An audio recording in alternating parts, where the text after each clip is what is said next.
जो हरकत तुम कर रहे हो, क्या उस हरकत के बारे में तुम्हारी पत्नी को पता है? मेरी जान, तुम परेशान मत हो। जब तक हम बताएंगे नहीं तब तक उसे पता भी तो नहीं चलेगा। अपनी जुबान पर लगाम दो, वरना मुझसे बुरा कोई नहीं होगा। अब तुम तो नाराज़ हो गई। मैं तो बस ऐसे ही कह रहा था। अगर तुम मेरी सहेली के पति नहीं होते तो आज यहीं पर तुम्हारा मुंह तोड़ देती। अभी तो मैं जा रहा हूँ, लेकिन अगली बार आऊँगा ज़रूर। इस बार जा रहे हो, लेकिन अगली बार आए ना तो पुलिस की हवालात में दिखाई दोगे। तुम्हें ज़रा सी भी शर्म नहीं आती है? अगर शोभा को इस सब के बारे में पता चलेगा तो वह बेचारी क्या कहेगी? अरे तुम्हें शोभा की पड़ी है, मेरी चिंता नहीं। अगर तुम यहाँ से नहीं गए तो मैं तुम्हारा मुंह तोड़ दूंगी। ऐसा सपना विक्रम से कहती है। विक्रम उसकी सहेली शोभा का पति है।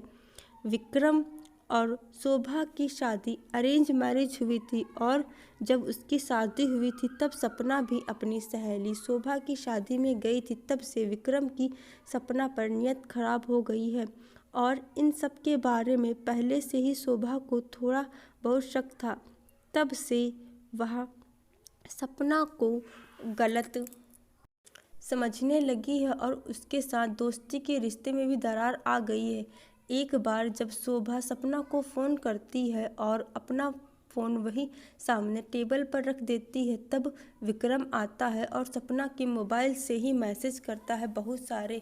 तब सपना पहली बार उस तरह के मैसेज देखकर थोड़ा आश्चर्यचकित होती है कि आज शोभा को अचानक से क्या हो गया है, और फिर वह इस बात को टाल देती है। और फिर उसके बाद विक्रम शोभा के मोबाइल से सपना का नंबर ले लेता है, और फिर वह उसके बाद अपने मोबाइल से सपना को उल्टे सीधे मैसेज भेजने लगता है। और फिर सपना को जब पता चलता है कि विक्रम यह सारी हरकतें कर रहा है, तब वह विक्रम को बार बार सतर्क कर रही थी, लेकिन फिर भी विक्रम अपनी इन सारी हरकतों से बाज नहीं आता था। और फिर सपना यह सब बर्दाश्त नहीं हुआ। फिर वह शोभा के घर पहुंच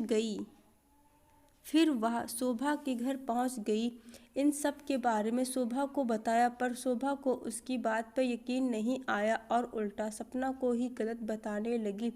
और फिर इस बार सपना ने यह सोच लिया था कि विक्रम को वह रंगे हाथ पकड़वा कर रहेगी ताकि उसकी दोस्ती सही साबित हो सके। और फिर एक दिन विक्रम ने कॉल किया, तब सपना ने उससे पहले ही अपने मोबाइल में रिकॉर्डिंग लगा कर रखी थी। और फिर जब विक्रम ने कॉल किया तब उससे बहुत उल्टी सीधी बातें कर रहा था।